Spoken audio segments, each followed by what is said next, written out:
Setiap hari dalam interaksi dengan sesama akan ada banyak peristiwa-peristiwa yang membuat kita sakit hati, merasa dirugikan, merasa diperlakukan tidak adil, dan bahkan merasa dilecehkan.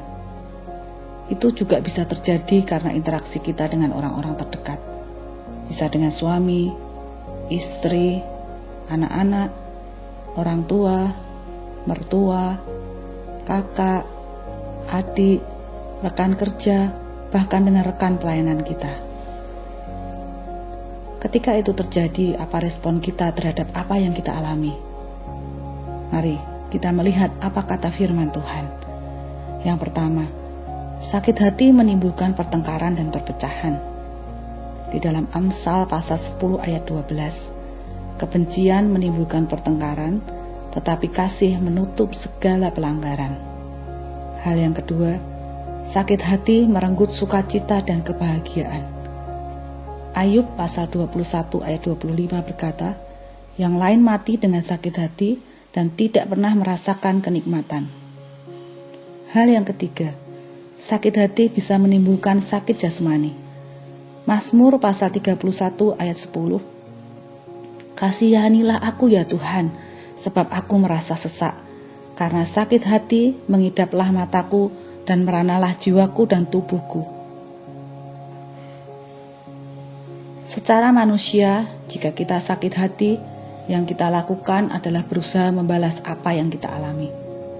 Hal itulah yang memicu pertengkaran, bahkan retaknya hubungan, dan lebih parahnya menimbulkan luka batin yang dalam.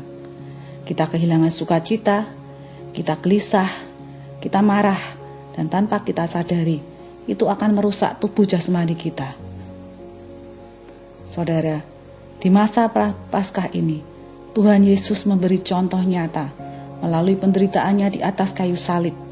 Tuhan melepaskan pengampunan. Lukas 23 ayat 34. Ya Bapa, ampunilah mereka, sebab mereka tidak tahu apa yang mereka perbuat.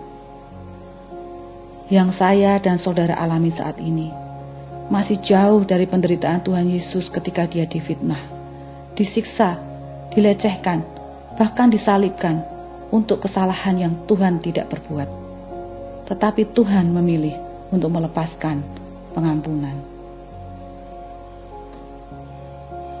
Mengapa kita harus mengampuni? Hal yang pertama, Tuhan sudah mengampuni kita terlebih dahulu.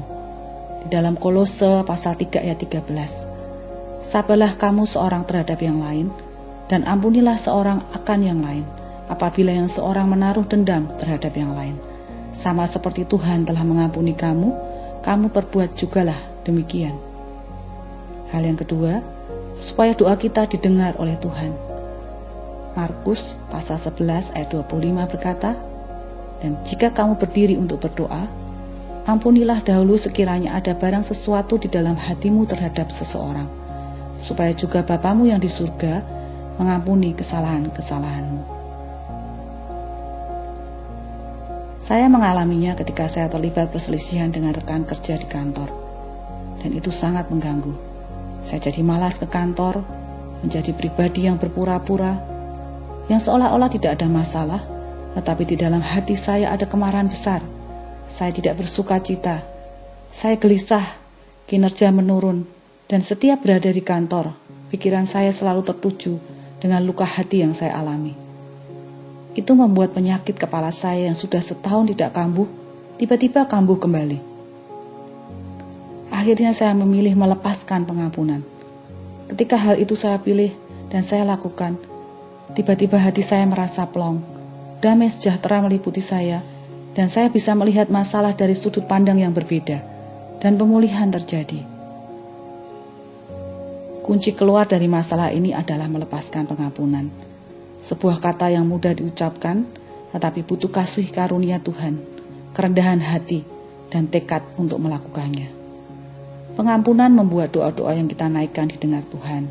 Hati kita akan lega, bersukacita, dan damai sejahtera, dan kita juga menikmati berkat jasmani. Tubuh kita akan menjadi lebih sehat. Apa pilihan saudara sekarang? Mohon kasih karunia Tuhan, supaya kita dimampukan melepaskan pengampunan, dan kita lihat berkat dan damai sejahtera yang mengalir dalam hidup saudara. Amin. Tuhan Yesus memberkati.